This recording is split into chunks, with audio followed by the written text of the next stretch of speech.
Good evening, Cedarview, and welcome to Refresh. Tonight, we have all of our Blast directors here so that we can tell you a little bit about what we've been doing this past year to connect with families and minister to our kids. So let's start off by finding out from our directors how long they've been attending Cedarview, what their role is, and how long they've been in that role. Kristen? Hello. So as Tara said, my name is Kristen. I have been attending Cedarview for 25 years, I'm going to say. And in my role as elementary director, so anyone grade 2 to grade 5, for just over a year. So that's exciting. Hello, my name is Rosie, and I've been attending Cedarview since I was 15. So I will let you figure out how long that's been. And I have been primary director, which is JK to grade 1, part-time starting in May 2018. And then I came on full-time, I think it was October 2019. And my name is Tammy. I've been attending Cedarview for 23 years now. I've actually been the nursery director for 19 years. About 6 years ago, we added the Mums Morning Ministry out as well, which I really enjoy. Oh, and nursery. Nursery is ages 3 and under. So you're actually getting a really muted version of the three of you, because one of the things that is really incredible about each of these three women is that they are so engaged with each of the groups that they minister to. And that's certainly been something that has changed a little bit over the past year because we were so accustomed to doing everything in person. And just over 13 months ago, all of a sudden we had to go virtual. And that was a really big change, not only for our children and for our programs, but for us individually as well. So you'll probably be thankful that we're each holding a mic because we all talk with our hands a lot in an effort to try and get a point across. So let's go back to the beginning. When they announced that we were going into lockdown the first time, we can call it our first drive-through because it was a scramble to get materials into each of the children's hands. We wanted to be able to continue what they were doing in our church services to be able to do that at home. So we were trying to get all of that together for them. And parents, thankfully, met us at the front and picked up all kinds of packages. And I remember speaking to one child and just being so struck because he said to me, "Do you see the bugs?" And trying to see what was in the air. I mean, it's a really abstract thing for our kids to try and to understand. And so we wanted to try and create as much normalcy as we could. So ladies, what was the hardest thing for you when we first went online last March? Kristen? Oh, it was a learning curve. I had to contact my brother and tell him or get him to tell me how to edit a video. I feel like I had no idea what I was doing. Those were programs I always deleted off my computer. I never needed. So one was actually putting a video together, what we could put in a video. I think it was like a box and then more boxes. And then I found a book that had like a ridge in the spine so I could rest my phone in there. So it was very bare bones at the beginning. They got to see my bedroom, which I had to keep clean the whole time when I was recording. I had to make sure that it looked okay because it was just, we were doing it and we didn't have a lot of notice, but we got it done, which was good. How about you, Rosie? Yeah, I think everything was hard. The learning curve of the technology aspect of it, the lighting, the mics. And I think for me, what I struggled with at the beginning was I knew the content of my videos was going to stay the same, but I know I can't compete with a high produced television kid shows or something like that. And so I think for me, it was the mindset of getting over that because I wasn't I'm not supposed to compete with that. I'm here to do what the Lord has asked me to do. And so I wanted to create a familiar atmosphere. So my mom found in the basement a tablecloth that had like nature scene, because that's the theme upstairs in my room. And we taped that to the wall because in that moment, that was the best I could do. And I wanted to create something familiar. And we came up with good old plastic tablecloth. You get resourceful. Yep. Oh, yes. Yes. Absolutely. How about you, Tammy? Yours was a little bit different because your age group is much younger, but also you have not only the nursery, but mom's morning out, and not being able to meet together was challenging. So what did you do? Well, it was really interesting because I felt like the Lord had really gone before. My first thought was, those little people are going to forget me so quickly. Working in the nursery, one of the big things is if a child's away for 3 or 4 weeks, they start to make strange again because they start to forget. So I right away started out doing my story times, reading through the Beginner's Bible. And we had given out, at least I'd say by that point, 60 or so Beginner's Bibles to the little ones. So it seemed just natural to start reading the Bible stories to them. It was very challenging technologically because I am not a techie, although God has helped me so much. And I've had wonderful resource with these ladies helping me. And I was able to get those off. It took me about 3 hours to do a 5-minute story at the beginning, but it all worked out. So yeah, God was so faithful. And what about your mom's morning out group? You had a group of mommies that you still connected with. So what did you do? Well, again, God had gone before because we had a Facebook Messenger group, which one of our moms had set up because I didn't even know how to do that back then. And so we were in contact. It was nice. We messaged each other. I actually started sending out devotionals every day, still do. And we were able to also let the ladies know the things that were coming up at the church, what was available as far as online alternatives. So, and we've stayed so close. Like, it's so cool. We still, every week, like there's 20 to 30 ladies who still check in on that messenger site. So again, God was so faithful. Amen. So it became really quickly apparent when they announced that schools weren't going to be going back in person before the end of June. But we usually celebrate milestones with our kids. We did things a little bit differently when we kind of restructured our children's ministries, and that our 4-year-olds, as soon as they turned 4, would move from nursery up to the big room that Miss Rosie had, and we would celebrate that. And so we had a trickle of children who would move up from January to June, and then we would graduate everybody at the end of June and move the rest of the children who are going into JK and those who were moving from grade 1 into grade 2 for elementary, and then those who were going from elementary to junior high.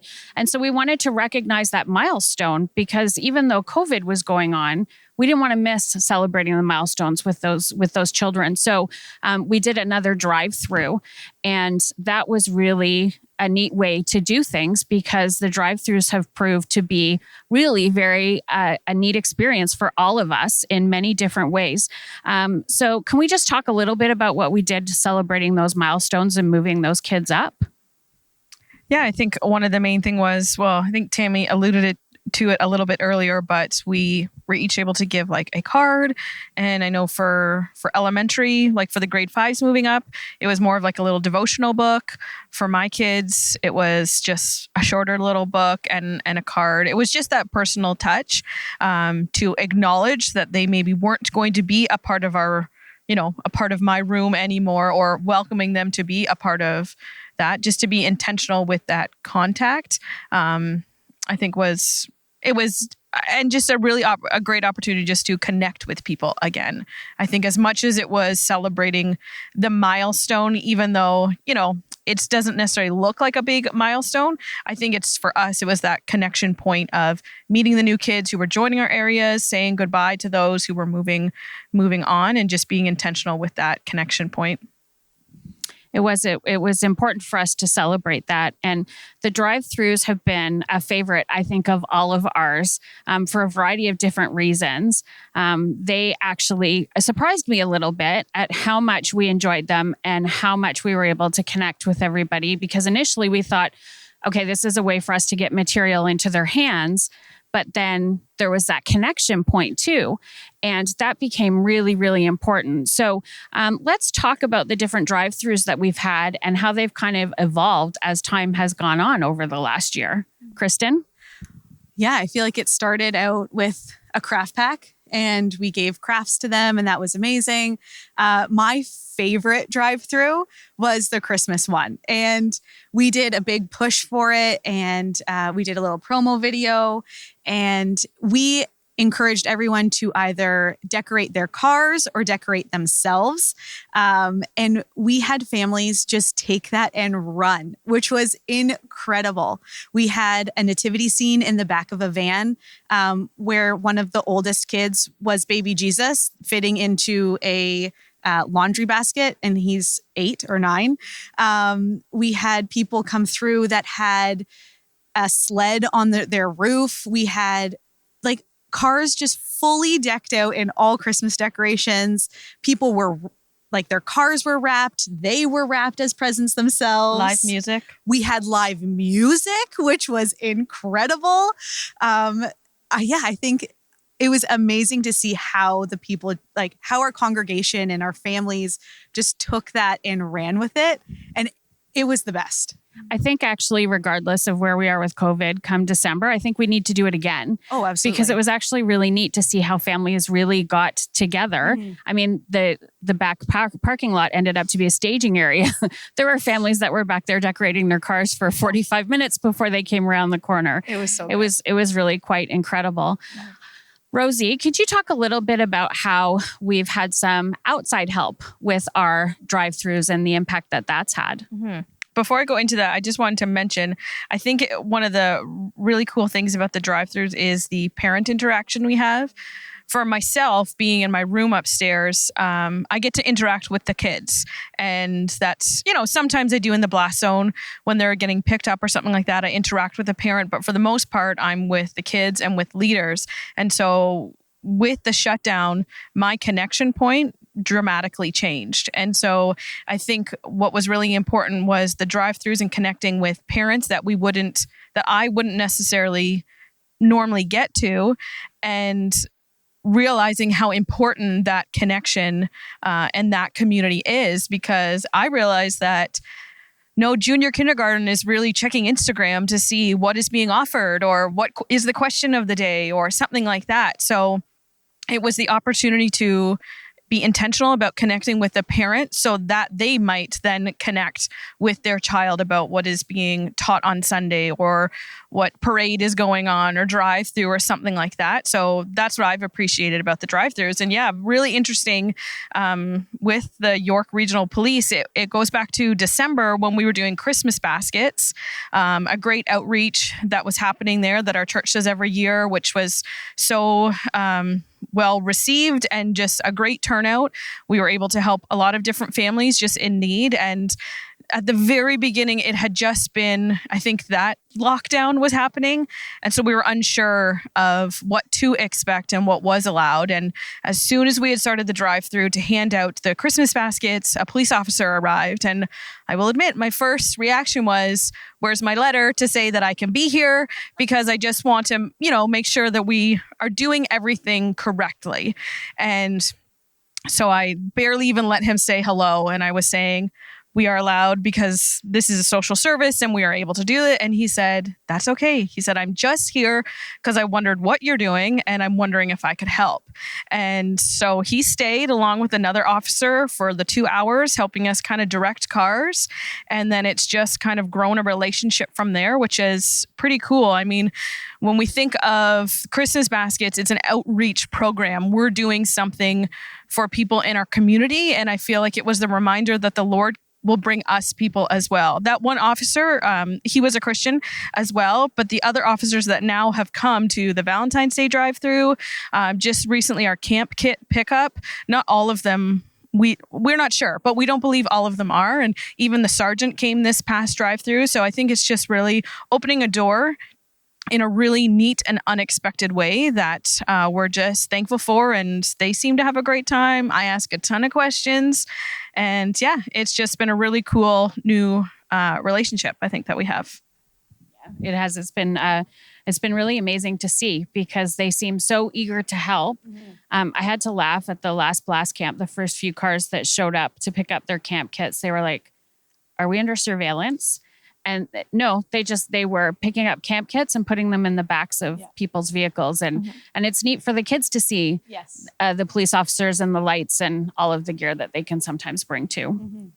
So when we opened back up in the fall for in-person services and we got our legs underneath us, we introduced our family, or what have now become our nursery pods, so that families with little ones had an option, because the nursery was a pretty happening place before we went into lockdown.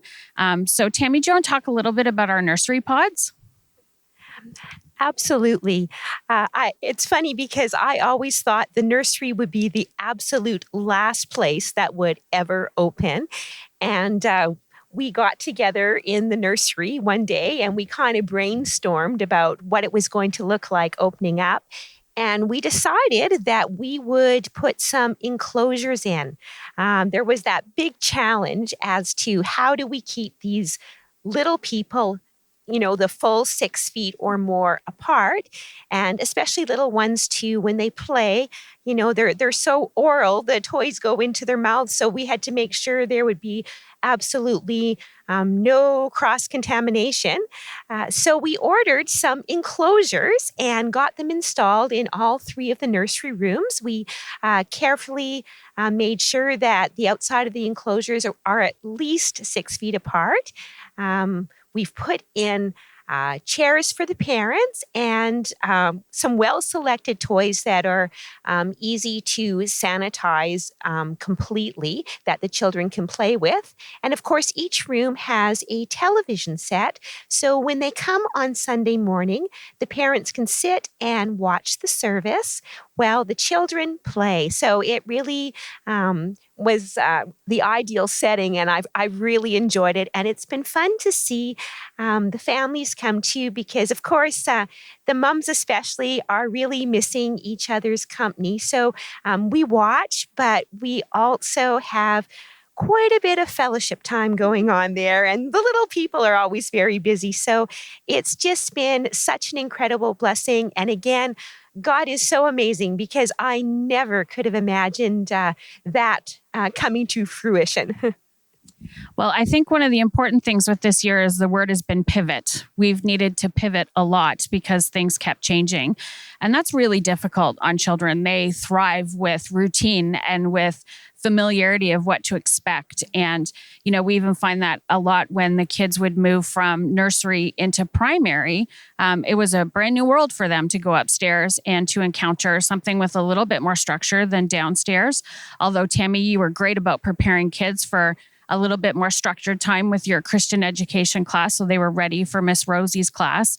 But one of the things that has been so incredible this year is the amount of change that our children have had to adapt to. And one of the things that came into play as we got closer to December and that second lockdown was that we couldn't have cohorts. So children that were accustomed to sitting with someone, it made them feel a little bit better. We had talked a lot about when we were going to open back up again and what was kids' anxieties level going to be like, because they were so accustomed to being around their family. And all of a sudden, we were asking them to come into a room without their parents. And that can be really challenging for children, especially after an extended period of time. And so we tried to do some things to help our children and our families continue to have the Word of God first and foremost for them. So there were different things that we implemented this year, everything from mailings to some things that we put into activity packs when we would have a drive-through. Who wants to talk about that? Because there were some really neat initiatives there. I guess I will. We had the mailers, which was great. We had the back to school in September, little keychain that had different verses on it so that kids could take it with them as they went to school, just as a reminder that we were thinking about them, but more importantly, that God was with them in this kind of new, different season. I'm sure some were really pumped about getting back to school. Some were probably a little bit more nervous. So we just wanted to give a resource, and that kind of just grew as well. And we had been doing birthday cards for the older age groups. And then I know, Kristen, you had sent, well, we all had sent, but Kristen specifically, about missionaries. Oh, yes. With missions being such a big focus in our church, for our World Impact Sunday in November, I believe it was, we created a map, and on the back of the map and on another card was all of our missionaries. And the activity was for them to put a sticker where all of our missionaries are. And so for me, someone who loves geography and loves a good map, it was exciting. I loved making it, but it's for everyone to recognize and see where our missionaries are. And then it had prayer requests, so that they could pray for our missionaries, because it's just something little that we can do. But yeah, that went out to everyone, and they were all, who doesn't love getting mail? It's very exciting getting some mail. So. And I think the main point of doing things like that was we knew not everyone was going to be able to or comfortable coming back to church. And so we wanted to have different connection points. So whether it be the birthday cards, whether it be the missions mail out, things like that, we wanted to continue to have a touch point with each family. And even through the latest drive-through at Easter, that was probably our best turnout because it was, church-wide, everyone. But we saw families that we hadn't seen in a year. Mm-hmm. And so I think it's just important to do something, even what seems small, to be sending something in the mail, just allows someone to remember that we're still here, we're still thinking about them. It may look different, but we're still want to be connected. Yeah. And even one of the things that we've tried to incorporate in our programs is the opportunity for children to serve. It doesn't matter how old you are, you can still make an impact and serve in different ways. And so one of the things was we would always tie into our Mission Sunday or our World Impact Sundays when we were gathering in person. We needed to revisit that, different ways for children to get involved and to serve with all these new parameters and protocols in place. So you mentioned the Easter drive-through, and we invited families to bring goods for the food bank, the Bread of Life, and the response was incredible. I don't know how many times that cart filled up and then went down the hall to fill in the storage room for Bread of Life. But the Christmas baskets also provided an opportunity for our children to serve. Can you talk a little bit about that, Rosie? Sure, yeah. I think it was our Christmas parade drive-through. We said, when you're coming and you're receiving your activity pack and being judged for your float, essentially, to also bring a Christmas card that was just written to a family. It wasn't specific. And then we would be putting those cards into the Christmas baskets that a family in our community would receive. So something fun and easy and very practical for kids to do and be involved in. And yeah, everyone brought a card, and we got a lot of them in the baskets, which was great. So this year has meant we've had to do a lot of pivoting, a lot of changing. We tried to keep as much of our core elements in place as possible. We've kept our same curriculum. We're still working through the gospel project.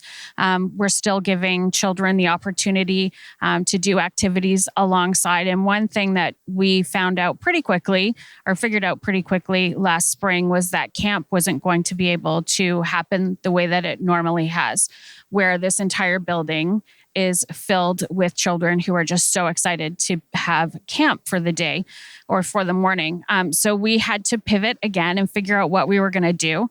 And as the year has gone on, each one of you has become a lot more comfortable in front of the camera. Your personalities come out a lot more. And that certainly has been the case with our camp videos. We're all giggling. We're in the middle of camp right now with spring break. And if you didn't sign up for it, you will have an opportunity to do this camp again in the summer. And I really encourage you to do that because These two ladies to my left here have become a mix between two bantering news agents at a news desk, along with probably the two characters that sit in the balcony at the Muppets. You guys are absolutely hilarious, the banter between the two of you.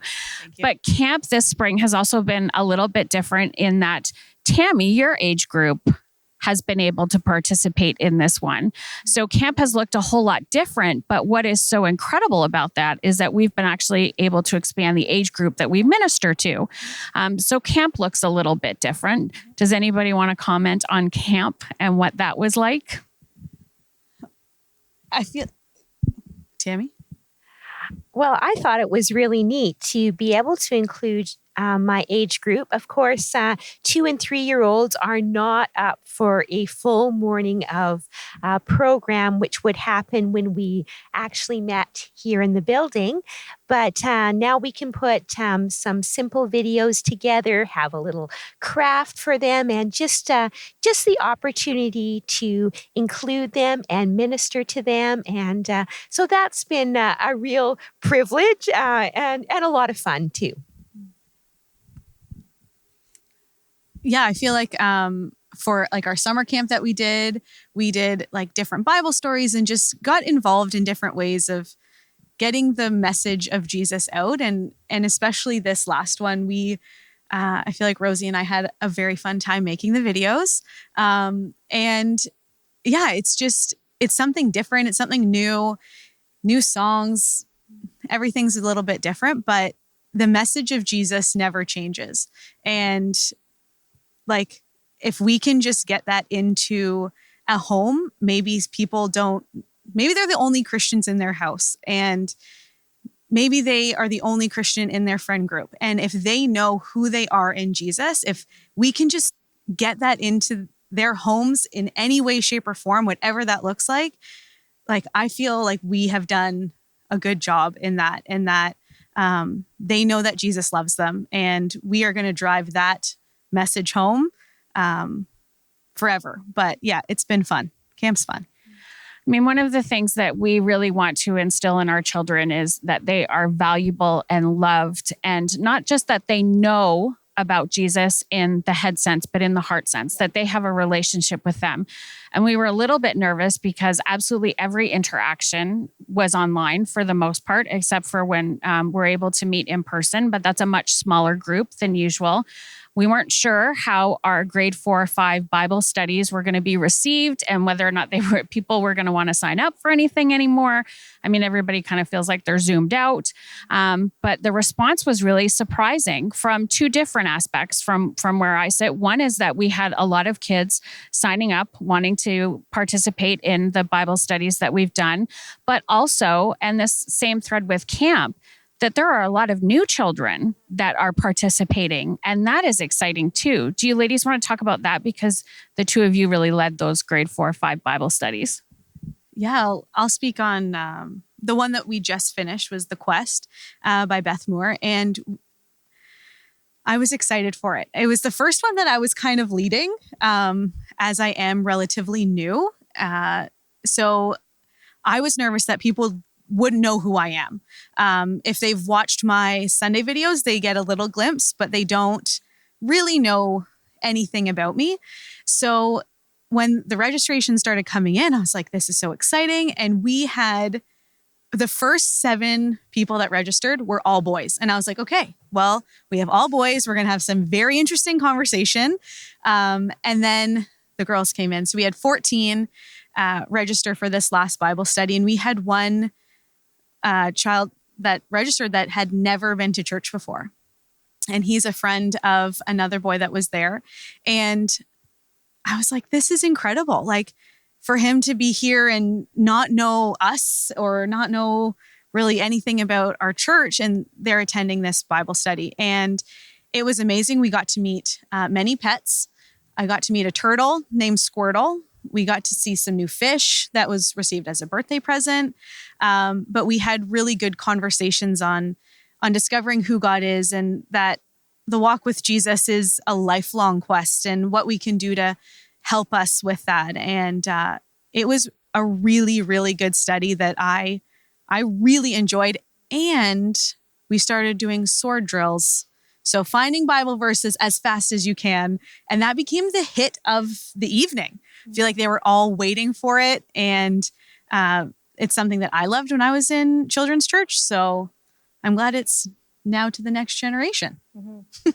Yeah, it was great. We did in the fall, we did the Armor of God, and it was also a really great study. I can't exactly remember the amount of kids, but it was somewhere around that 15 kids. And so, yeah, it was just a really great way to connect, because the biggest thing for us up until that point, really September, was we were doing all these different things, and we had the drive-throughs, thankfully, to connect with kids, but you couldn't really have a long conversation. So the online Bible studies, some Zoom hangouts that we did allowed for that, for those conversations, because every child just loves to tell you the story of what has happened that day, 5 minutes ago, that week. And so it allowed for those moments to happen, which would normally happen on a Sunday. So yeah, it was really a great time for the online study. So this has definitely been a different year for us in children's ministries.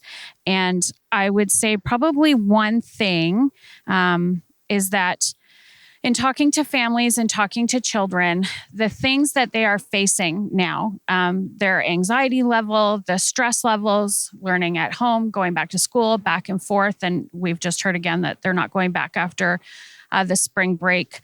There have been so many changes and so many different things that our families are battling. And so if we could ask one thing of our brothers and sisters in Christ and our church body, is that we pray for our families. We don't know. Things can look completely fine on the surface, but the number of things that families are juggling now is unprecedented. We've never encountered something like this. And just talking to parents and finding out what they're contending with on a day-to-day basis has really been eye-opening. And so it's made us very intentional in connecting with families and praying for them. And so, ladies, as we wrap up, if I could just ask you, what is it that God has taught you over this past year? What has He revealed to you as we've gone through this year of change, where we've had to pivot, where what we do every day changes very much? We might have been in the office answering emails, and we're spending a great deal of time trying to figure out how to have our camera stay steady enough to be able to do a recording. So it's meant lots of pivoting, but God's shown Himself faithful. So Tammy, can you share with us what God has revealed to you this year, or what He's taught you? Well, he's really just reinforced for me His faithfulness. I pray before everything I record.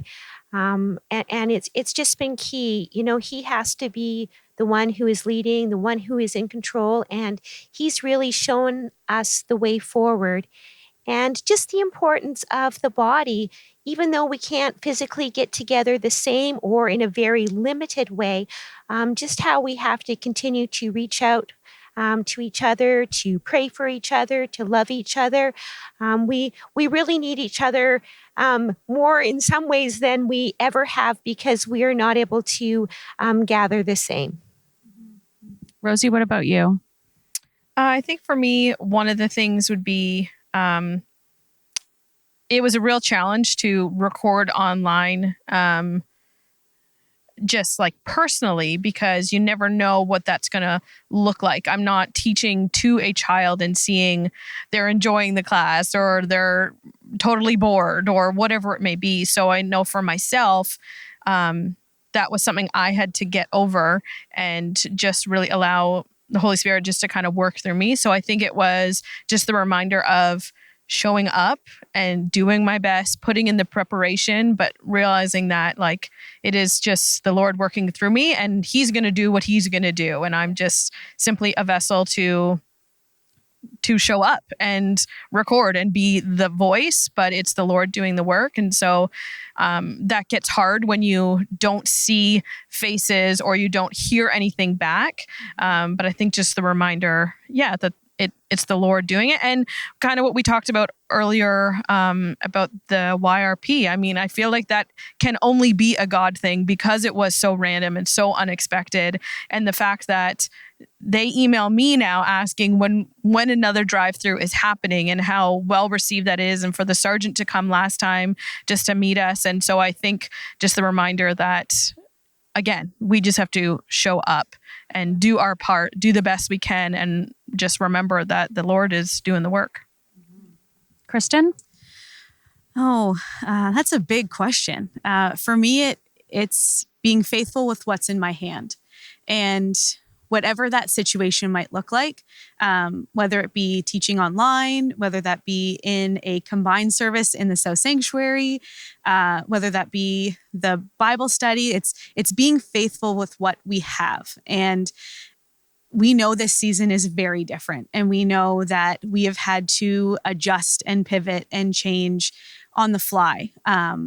But God is faithful, and He is with us through it all. And when we just say, Lord, like, this is yours, and use it, use my fumbling words and whatever it may look like and whatever it may be, He's going to use it. And yeah, it's been a journey. It's been a year of learning a lot of new things. But if you are just faithful with what is in your hand, He is going to use that and grow the kingdom and speak to lives and change lives. And yeah, I think that's the thing that I've learned the most, is just being faithful with what I've been given in this moment. Well, ladies, thank you for sharing your heart with the congregation this evening. Cedarview, we are so blessed with these three women and the heart that they have for the children who we have the opportunity to minister to. And they put countless hours in because they feel the responsibility of what God has given them. And if you could just pray for them for wisdom and discernment, because this is completely uncharted territory for all of us. This looks so different than it ever has before.